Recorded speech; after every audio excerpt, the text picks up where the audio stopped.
नाजरीन, programme in focus, मैं हूं फहद हुसैन। मियां नवाज शरीफ साहब ने जब से एपीसी में तकरीर की है तो सारे मुल्क में एक बहस छिड़ गई है कि जो कुछ उन्होंने किया वो क्यों किया, उसके पीछे मकसद क्या है, सोच क्या है, हिकमत अमली क्या है और इसका पाकिस्तान की सियासत पे इंपैक्ट क्या होगा। अब ये फ्रेमिंग एक बहस की हो गई है जो पिछले 4-5-6 दिन से चल रही है। इस फ्रेमिंग को अगर आप उस तनाजुर में देखें कि पिछले चंद दिनों में पाकिस्तान की सियासत में जो महाजर आई थी वो इसके बजाय कि कुछ कंट्रोल में आए या कुछ कम हो, वो मजीद बढ़ती जा रही है। उसकी जो मिसालें हैं वो मैं एक लंबी फहरिस्त आपके सामने रख सकता हूं। यानी वजीर आजम साहब ने कहा एक इंटरव्यू में कि ये तो ऑपोजिशन से तो मैं इसलिए नहीं बात करता क्योंकि ये तो ब्लैकमेलर है। आज शिबली फराज साहब जो कि इंफॉर्मेशन मिनिस्टर हैं, उन्होंने कहा कि बहुत सारे ऐसे लीगी रहनुमा हैं जो नवाज शरीफ साहब का जो बयानिया है उसको मानने से इनकार कर रहे हैं। यह भी कह दिया उन्होंने कि अक्सर और बेशतर लोग जो हैं नून लीग के, वो पीटीआई के साथ अब राब्ते में हैं। शहबाज शरीफ साहब ने कहा कि मुझे गिरफ्तार करने के लिए इमरान खान साहब मुझे गिरफ्तार करना चाहते हैं। कल उनका बेल हियरिंग भी हो रही है। और गिलगित बल्तिस्तान के हवाले से कि इलेक्शंस के हवाले से एक इंपॉर्टेंट मीटिंग करनी थी, स्पीकर ने ऑपोजिशन उसका बॉयकॉट कर दिया। अब आप देखिए कि ये जो मामलात हैं ये कड़ी से कड़ी जुड़ती जा रही है, मिलती जा रही है। गिलगित बल्तिस्तान के इलेक्शंस के रेलेवेंस से ही वही मीटिंग हुई थी आर्मी चीफ और जिसमें डीजीआईएसआई मौजूद थे, इसीलिए ताकि तमाम तर जमातें जो हैं वो इस इंपॉर्टेंट इशू में वन पेज पर हों। उस मीटिंग के बाद मामलात वहीं के वहीं आ गए हैं।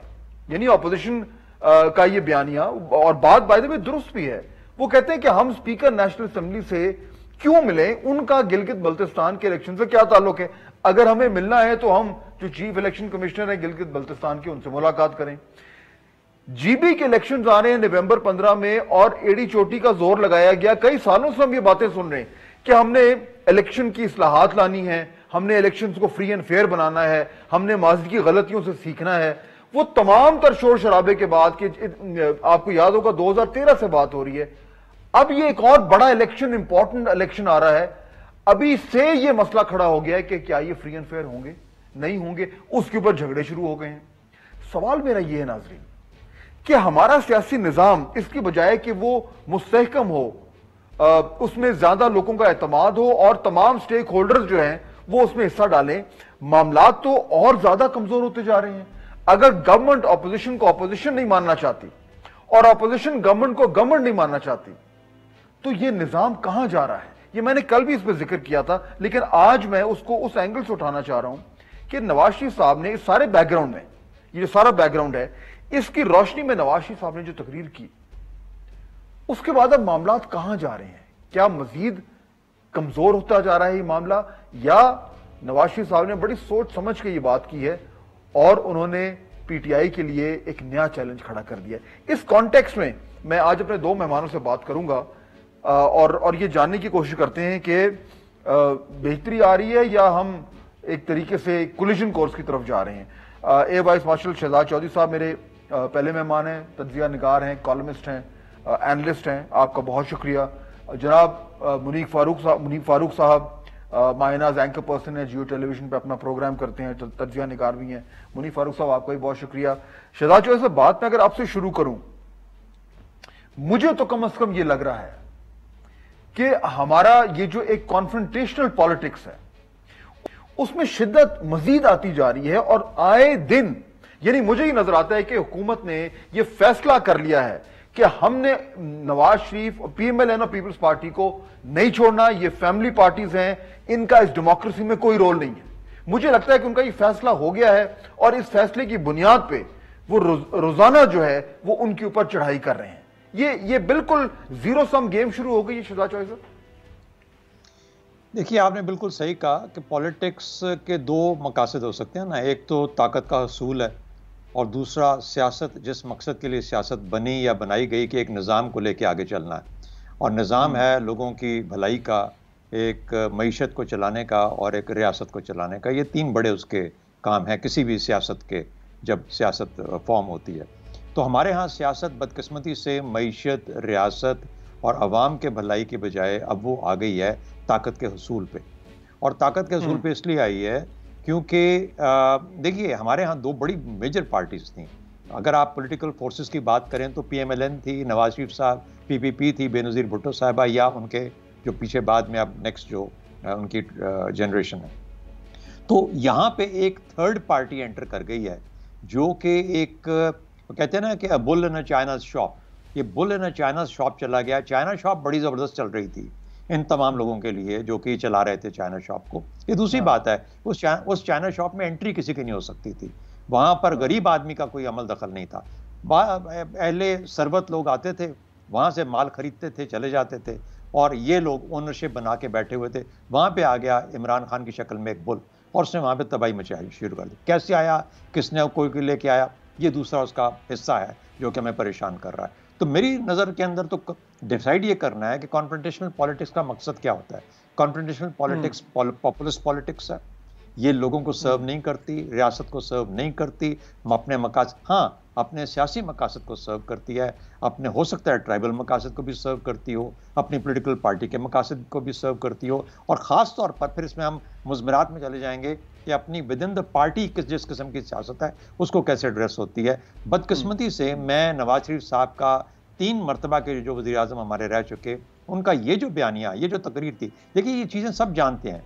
वो डॉन लीग से स्टार्ट हुई, GT रोड का सफर हुआ, सब चलता रहा, और फिर भी एक अंदाज था कहने का, एक तरीका था कहने का। ये जो उन्होंने बात की है सामने आके, जिस तरीके से बात की है, ये तरीका देखिए, अब जब आपके यहाँ गंद होता है ना, तो गंद को घर के अंदर ही धुलाने की कोशिश की जाती है, छुपाया जाता है। यहाँ पे वो सामने ले आए हैं हर चीज को। अब आज बड़ा सवाल ये है कि क्या फौज बदनाम हो रही है या सियासत बदनाम हो रही है। मेरे ख्याल में इसको भी एड्रेस करने की जरूरत। मैं इस पे भी आता हूं, लेकिन मुनीम फारूक, देखिए वही जो शहजाद चौधरी साहब बात कर रहे थे कि जो ताकत का हसूल अगर हम अपना नस्बुल-ऐन बना ले सियासत के लिए, तो वो किसी और तरफ चल पड़ता है। अब हमें ये नजर आ रहा है कि ये जो कॉन्फ्रंटेशनल पॉलिटिक्स है, ये बिल्कुल ब्लैक एंड व्हाइट में है। ये नहीं कि देखे ना, अगर आप उसको एक स्पोर्ट्स की तरह देखते हैं तो उसमें एक टीम जीतती है और एक हारती है। चले इलेक्शन तो स्पोर्ट है कि किसी ने जीतना है या किसी ने हारना है, लेकिन उसके बाद जो एक सियासत है, 5 साल एक पार्लियामेंट है, एक मैंडेट है, ऑपोजिशन का भी मैंडेट है, उसमें कॉन्स्टेंटली हार जीत का मतलब ये तो नहीं है कि आपने तभी जीतना है जब आपने अगले को खत्म कर देना है। ये ब्लैक एंड व्हाइट पॉलिटिक्स, मेरी जीत तुम्हारी हार, ये शुरू हो गई है पाकिस्तान में। गवर्नमेंट ने बिल्कुल इस तमाम तर्ज सियासत को इन रंगों में देखना शुरू कर दिया। बिस्मिल्लाहिर्रहमानिर्रहीम, बहुत शुक्रिया फाद साहब। देखिए, एक तो चलें ये अगर हम थेरेटिकली भी देखें, या एक आर्ग्यूबल पोजीशन है कि वाकई सियासत का जो अल्टीमेट ऑब्जेक्टिव है वो तो यही है कि आप पावर में आ जाएं और हुक्मरानी करें। लेकिन यहाँ जो मसला इस वक्त मौजूद है हमारे मुल्क के अंदर, वो ये है कि जो इस वक्त मौजूदा हुकूमत है पाकिस्तान तहरीक इंसाफ की, ठीक है, उनका बयानिया, उसकी अहमियत, उनका पूरा इलेक्शन कैंपेन, उससे पहले की सारी बातें वो अपनी जगह मौजूद है। एक डिसेंट अमाउंट का उन्हें अच्छा खासा वोट भी मिला है पाकिस्तान तहरीक इंसाफ को। लेकिन प्रॉब्लम ये है कि वो अपनी सियासत को परपेचुइटी तभी दे सकते हैं जब ये दोनों जमातें, ख़ास तौर पर मुस्लिम लीग नून, बिल्कुल ज़मीन बोझ ना हो जाए, इनकी सियासत ख़त्म ना हो जाए, इनके लीडर्स एक्सपोज ना हो जाए, तब तक इनके मामलात पाकिस्तान तहरीक इंसाफ की हुकूमत को ये हमेशा धड़का रहेगा कि जब ये 3 साल अगले चले मुकम्मल होंगे तो क्या पाकिस्तान मुस्लिम लीग नून कम बैक कर सकती है। देखिए, ग्राउंड पर अगर आप देखें तो वाकई मुस्लिम लीग नून इस पोजीशन में है। अब ये इत्तेहादी जो है PMLN के, वो कहते हैं कि जो हुकूमत के इत्तेहादी हैं वो ये कहते हैं कि इस वक्त अगर पंजाब के अंदर देखा जाए तो वाकईतन इस पोजीशन में है मुस्लिम लीग नून के, अगर इलेक्शन हो तो वो दोबारा पंजाब के अंदर हुकूमत बना सकती है। ये ग्राउंड रियलिटी है, इसको कोई डिनाई नहीं कर सकता। जो लोग ग्राउंड की पॉलिटिक्स को समझते हैं वो ये बात कहते हैं, ये तो बात अपनी जगह होगी। देखिए, जहाँ जो आपके इब्तिदाई में मैं देख रहा था, आपने ऐसे चीज़ें इसके अंदर अपने प्रोग्राम में शामिल की हैं कि अगर उस पर डिबेट या उस पर डिस्कशन हो तो मेरे ख्याल में सारा दिन भी कम पड़ जाएगा। लेकिन मैं कोशिश करता हूँ कि जो बेन बात, अब देखिए, ये हुकूमत इससे पहले भी तारीख रही है, लेकिन ये हुकूमत एक ख़ास तरीके के साथ मैन्युफैक्चर की गई है। ये लफ्ज़ मैं हर जगह इस्तेमाल करता हूँ। तो जो मैन्युफैक्चरिंग की गई है और जिस तरीके से मैन्युफैक्चर हुई है, जो इस तरह से स्टिचअप हुई है, नेचुरली वहाँ प्रॉब्लम्स हैं, वो एग्जिस्ट करते हैं। और जो लोग पावर गेम के अंदर हैं वो ये समझते हैं कि जो इस हुकूमत को इस वक्त प्रेफरेंशियल ट्रीटमेंट दिया जा रहा है, particularly from the military establishment, वो उनको इस वक्त वो उनको लगता है कि भाई ये को बहुत ज़्यादा लाडले हैं और इनको हर जगह से प्रोटेक्ट किया जा रहा है। ये नहीं है कि इनमें कोई ख़राबी नहीं है, इनमें कोई कबाहतें नहीं हैं, इनके मसाइल नहीं हैं, लेकिन इनके लिए बड़ा अच्छा ट्रीटमेंट है और हम जो हैं एट लॉगर हेड्स हैं, हमारे साथ एट ऑर्ड्स पे हैं। ये जो अभी मोहम्मद जुबैर साहब वाला सारा वाक़या सामने आया जी, मुलाकात, अब इसमें कोई बड़ी बात बिल्कुल नहीं थी। फवाद साहब, आप की बड़ा लंबा करियर है जर्नलिज्म का, आप मुझसे बहुत बेहतर जानते हैं कि हमारे मुल्क में ये रिवायत रही है मुलाकातों की, और कोई हर्ज भी नहीं है मुलाकातों में, फाइन, बट जिस तरह the way it has come out, वो ऐसे लगता है कि जैसे कोई बहुत ही कोई अचंभे वाली बात हुई है और बड़ा गलत है। हाँ, लेकिन यानी जीरो सम गेम की तरह इसको देखा जा रहा है, ये तो आप अग्री करेंगे कि मेरी जीत तभी होगी जब उसकी मुकम्मल, जिस तरह आपने लफ्ज इस्तेमाल किया कि वो बिल्कुल जब तक वो जमीन बोस नहीं होता है तब तक ये इसको जीत नहीं मानेंगे। ये उस तरह की सियासत हो रही है पाकिस्तान में।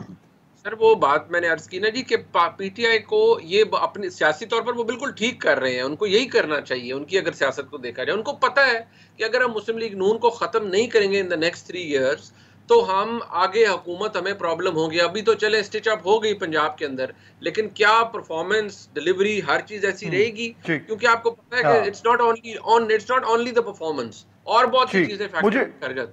हाँ ठीक है, मुझे ब्रेक लेनी जी, let's take a quick break, वापस आते हैं। से ये बात अब फिर अगला सवाल यही बनता है कि अगर सूरत हाल कुछ ऐसी है जिस तरह के में नजर आ रही है जो दोनों मेहमानों ने कही, तो उसके तनाजुर में जब आप देखते हैं कि नवाज शरीफ साहब ने जो स्पीच की, डज दैट मेक सेंस? इस तरह बात करते हैं इस ब्रेक के बाद।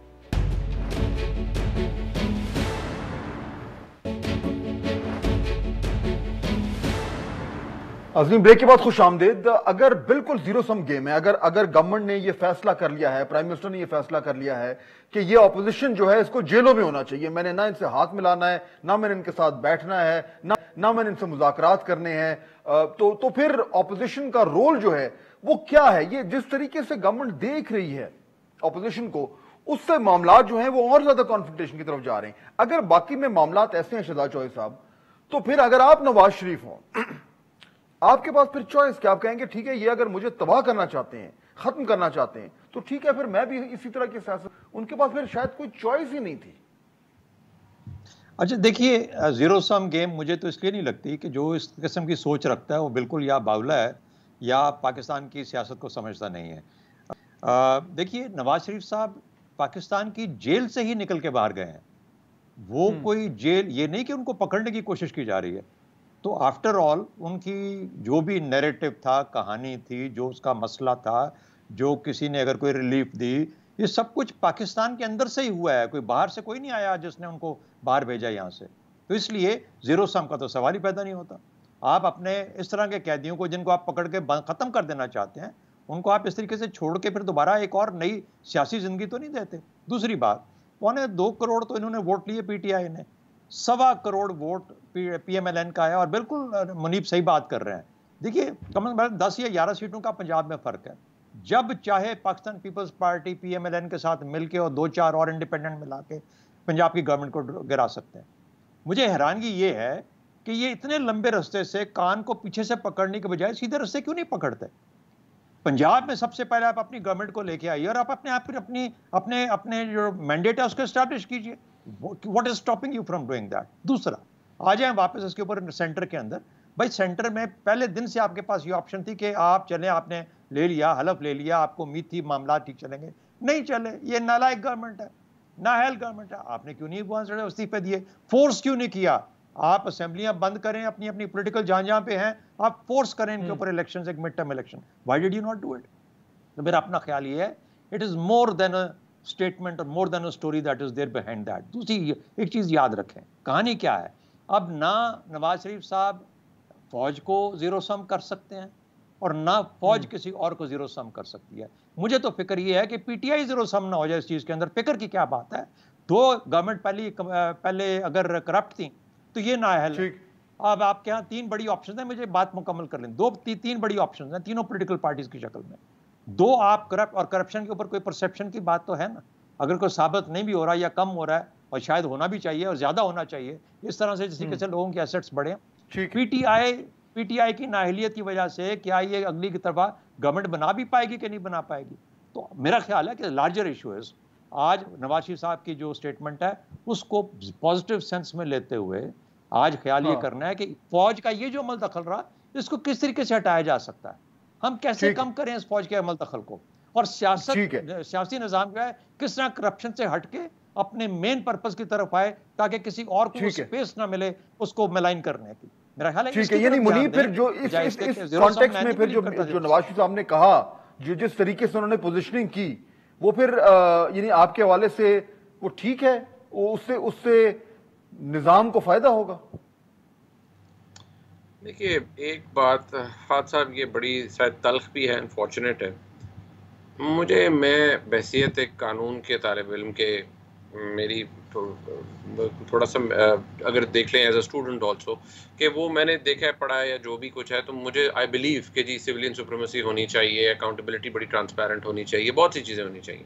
पर अनफॉर्चुनेट बात ये है कि अभी शहजाद चौधरी साहब ने जो बात की है वो बड़ी सच है, और वो शायद उसके अंदर एक तल्ख एलिमेंट ये है कि मियाँ नवाज शरीफ साहब यहाँ से बाहर गए हैं, वो तबीयत उनकी नासाज थी, ठीक है, लेकिन ये आपको भी पता है, ये बात शहजाद चौधरी साहब को भी पता है, ये बात मुझे भी पता है कि वो किसी अरेंजमेंट के तहत बात गए हैं। Let's be fair about it, right? So मियाँ नवाज शरीफ साहब जब मुल्क से बाहर हैं, और अब जब उनका ठीक है जो भी मामलात हैं वो ये फरमा रहे हैं कि जी स्टेट विद इन स्टेट नहीं, स्टेट अबव द स्टेट है, तो अभी स्टेट अबव द स्टेट जिसको आप कह रहे हैं, उन्हीं की वजह से तो आप मुल्क से बाहर तशरीफ ले जा सके। अदालतें तो ठीक है, वो डर होता है कि बुरा ना लग जाए, लेकिन बहुत सारी चीज़ें जो हो रही होती हैं, अदालतों के सामने लाई जा रही होती हैं हुकूमतों की जानिब से या सियासी जमातों या फ्रीकैन की जानिब से, वो फसाड होता है ना जी, तो पीछे बहुत से मामलात चल रहे होते हैं। सो आप वो और दूसरी बात ये है कि आज आपको सब बुरा लग रहा है, लेकिन जब डॉन लीक्स हुआ तो ये बात फाद साहब आप यू कैन रिकॉल, और आपको याद होगा, उसको मियां नवाज शरीफ साहब की हुकूमत ने सिक्योरिटी ब्रीच कहा, अपने 2 मिनिस्टर फारिग किए। जब आप हुकूमत में होते हैं तो आपकी पोजीशन और होती है, या तो फिर उधर ही खड़े हो जाए ना जी, वहाँ बात हो, वहाँ आप कहते हैं नहीं जी आपको क्या पता, आप थोड़ी हुकूमत में, हमें पता है हमारे मसाइल क्या है। भाई यार बात यह है, आप दो तरफ से काम नहीं चला सकते, आपको you have to take a certain line. अगर आपने सियासत करनी है और उसकी प्रैक्टिकल साइड को भी देखना है, तो फिर आपको उतना ही जमहूरी और उतना ही रेवोल्यूशनरी बनना चाहिए जो हजम हो जाए। बिल्कुल सही है, और यही वो इंपॉर्टेंट पॉइंट है जिसपे हमें देखना है कि जहां जो है वो एक यानी कि सख्त किस्म की हमें बयानबाजी सुनने में मिल रही है, वहां पे कुछ हद तक सबको लचक पैदा करनी है, क्योंकि हमें पॉलिटिकल स्पेस क्रिएट करनी है। मैं दोनों मेहमानों का शुक्रिया अदा करूंगा, उन्होंने हमें ज्वाइन किया। नाज़रीन यहाँ पे लेंगे ब्रेक के बाद वापस आएंगे तो आज के प्रोग्राम में दूसरा सेगमेंट होगा पोलियो के हवाले से। आप जैसे जानते हैं कि मुहिम जारी है, पाकिस्तान में सूरत हाल बहुत ज्यादा तशवीशनाक है।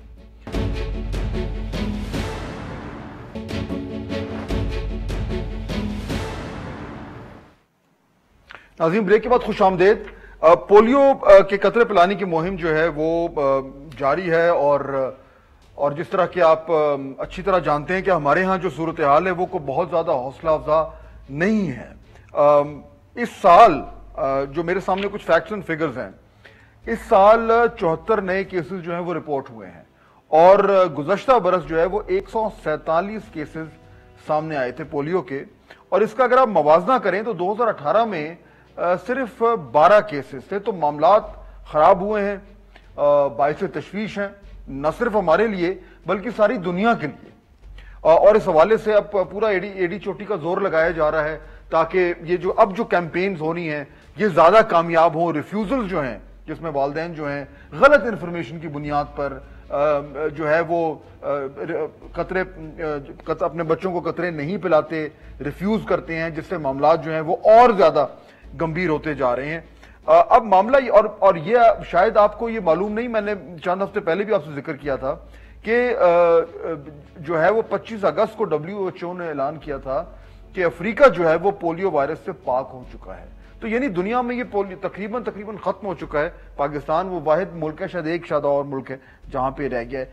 ये जो फेलियर है ये हमारा बड़ा खौफनाक फेलियर है, और हमें इस हवाले से हुकूमत वाकई में हमें देखना है कि मामलात खराब क्यों हुए, कैसे हुए और अब क्या हो रहा है। इसमें मैं बात करना चाहूंगा और इसीलिए दो मेहमानों को मैंने दावत दी है। जनाब डॉक्टर खालिद शफी साहब मेरे साथ मौजूद हैं, जनरल सेक्रेटरी हैं पाकिस्तान पीडियाट्रिक एसोसिएशन सिंध के, और डावा मेडिकल कॉलेज कराची में प्रोफेसर भी हैं। डॉक्टर साहब बहुत शुक्रिया आपका।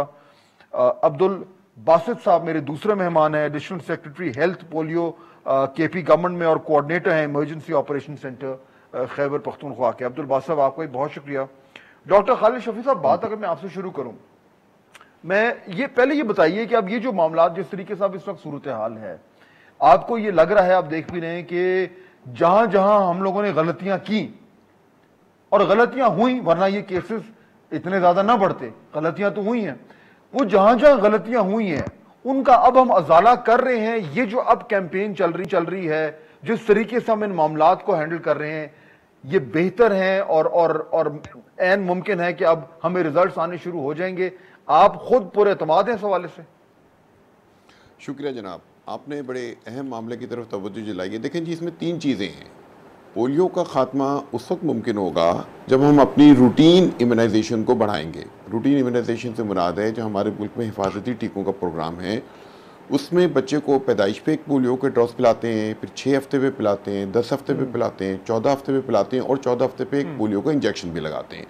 ये बड़ी स्ट्रॉन्ग बुनियाद है। अगर हमारे बच्चों को रूटीन इम्यूनाइजेशन पूरी हो, जिसकी शरह इस वक्त 65% के करीब है मुल्क में, कुछ इलाकों में 30% है, कुछ में थोड़ी ज़्यादा है, अगर ये बेहतर हो जाएगी तो पोलियो का खात्मा बहुत आसान होगा। अभी तक जो हम कामयाब नहीं हुए थे उसमें एक बुनियादी फैक्टर ये था कि रूटीन इम्यूनाइजेशन हमारी वीक थी। ये तो पहली चीज़ है।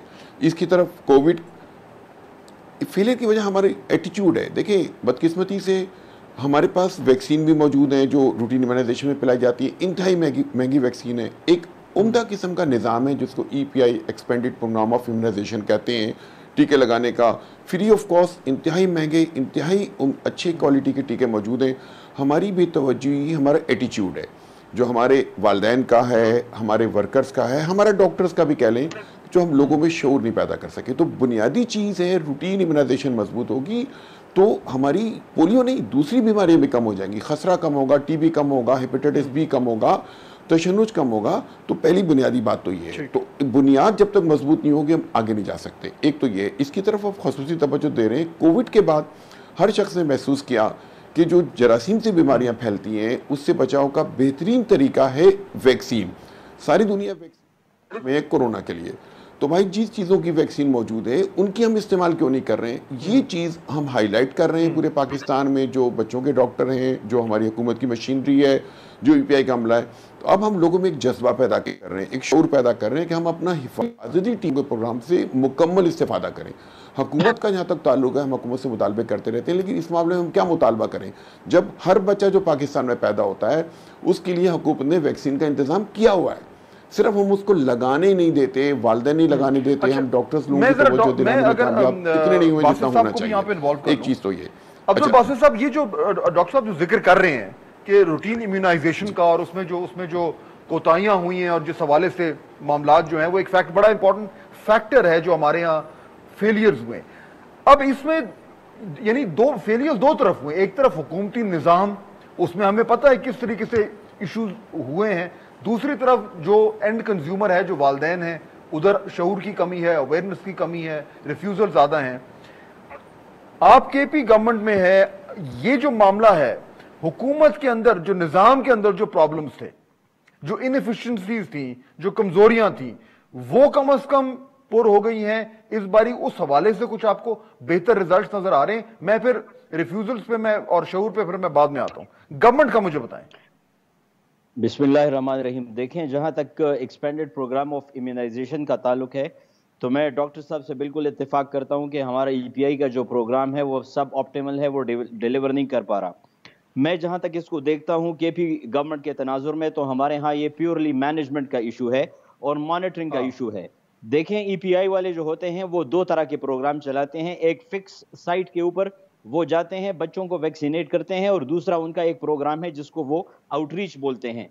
ये दोनों प्रोग्राम ऐसे होते हैं कि जिसमें कम्युनिटी की एंगेजमेंट बड़ी जरूरी होती है, लेकिन चूंकि मैनेजमेंट का इशू है तो ईपीआई का हमारा प्रोग्राम पर्टिकुलरली इन केपी इस बात में कामयाब नहीं हो पा रहा कि वो मैक्सिमम नंबर ऑफ बच्चों को निकाल के या तो आउटरीच के ऊपर वैक्सीनेट करा सकें और या जो है वो फिक्स साइट पर उनको ला सकें।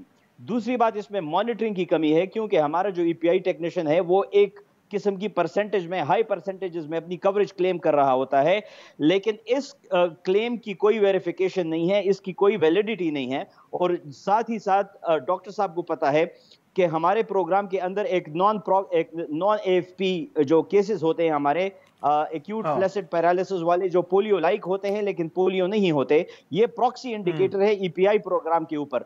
तो हमेशा हमें जब भी बच्चे मिलते हैं नॉन एएफपी, उसमें सैकड़ों के हिसाब से ऐसे बच्चे होते हैं जो जिनका ईपीआई का 0 डोज जो है वो मिस हो चुका होता है। अब इस प्रोग्राम, अभी ये रिसेंटली जो कैंपेन खत्म हुई है, इसमें अगेन हमें कोई 1 लाख के करीब ऐसे बच्चे मिले हैं जो कि जिनको ईपीआई का 0 डोज तक का नहीं लगा था, और वो हम आगे ईपीआई प्रोग्राम के साथ शेयर कर देते हैं। लेकिन मसला यह है कि ईपीआई के प्रोग्राम को रीवैम्प करने की जरूरत है अक्रॉस पाकिस्तान। और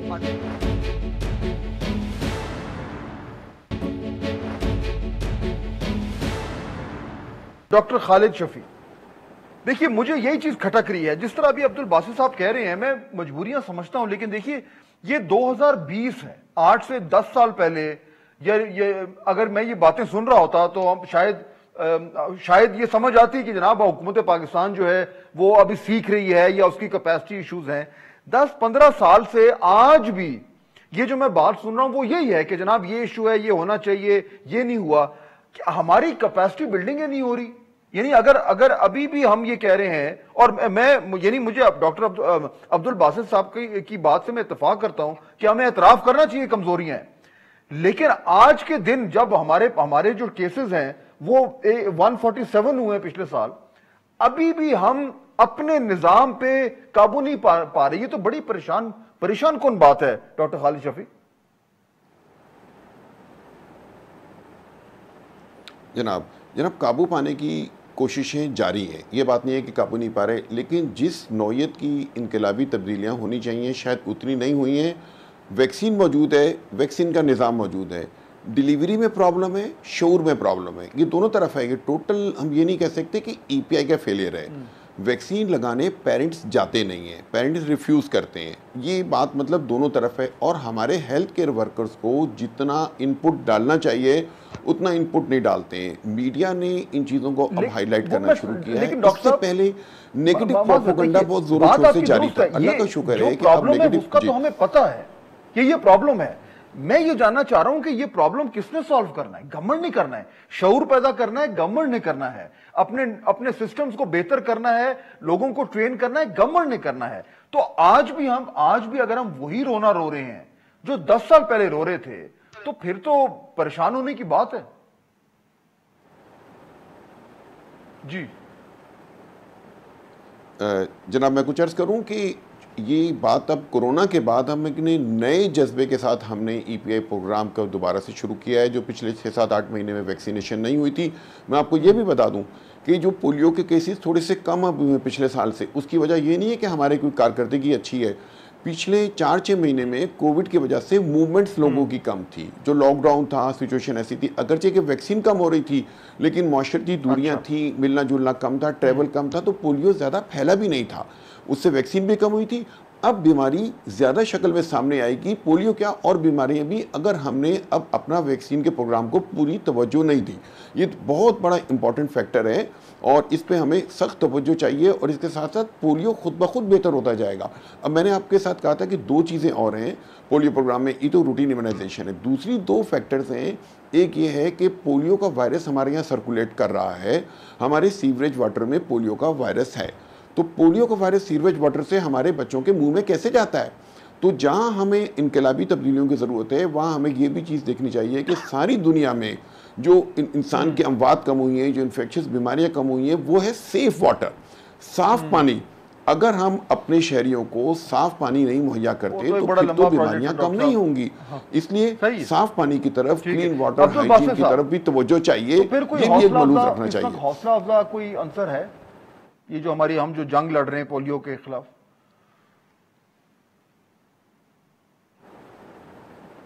बासित साहब, अब्दुल बासित साहब। जी हाँ, बिल्कुल अल्हम्दुलिल्लाह बड़ी हौसला अफ़ज़ा बात है। जहाँ तक खैबर पख्तूनख्वा का ताल्लुक है, आपको याद होगा पिछले साल इस वक्त हमारे जो केसेस थे वो तकरीबन 57 या 60 के करीब थे। जो पाकिस्तान की टोटल टैली थी उसमें हमारा कंट्रीब्यूशन सबसे ज़्यादा था, 70 या 80 के करीब।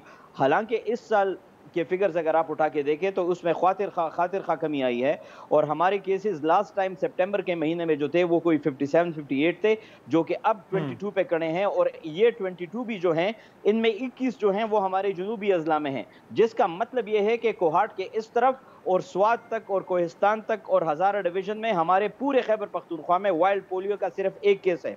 इसको हम जो है अपनी बड़ी सिग्निफिकेंट कामयाबी समझते हैं, लेकिन हमारे यहाँ अभी काम खत्म नहीं हुआ, क्योंकि डॉक्टर साहब ने जिस तरह बात की कि जब तक वायरस सर्कुलेशन में है और हमारा एनवायरमेंटल सैंपल पॉजिटिव है तो हम आराम से नहीं बैठ सकते। जब तक पूरे पाकिस्तान के लेवल पर पहले हमने इन तमाम केसेस को जीरो पे लाना है और उसके बाद इसको हमने 3 साल इसी तरह मेंटेन करना है, तब जाके हमारी पाकिस्तान की पोलियो सर्टिफिकेशन होगी। तो अल्हम्दुलिल्लाह जिस ज़ील के साथ और इंथुजियाज्म के साथ हम खैबर पख्तूनख्वा में काम कर रहे हैं, तो हमें कभी उम्मीद है कि इंशाल्लाह 2021 में हमारे जो केसेस होंगे वो जीरो होंगे। चलें, हमारी भी ये दुआ है कि ऐसा ही अब्दुल बासित साहब और डॉक्टर खालिद शफी साहब, आप दोनों का बहुत शुक्रिया। इस उम्मीद में आज का प्रोग्राम खत्म करूंगा नाज़रीन के जितनी जल्दी हो सके हम इस पोलियो के ऊपर काबू पा लें, ताकि हमारे बच्चों की जानें जो हैं वो उस हवाले से महफूज हो। इंशाअल्लाह आपसे मुलाकात होगी अगले हफ्ते। अल्लाह हाफ़िज़।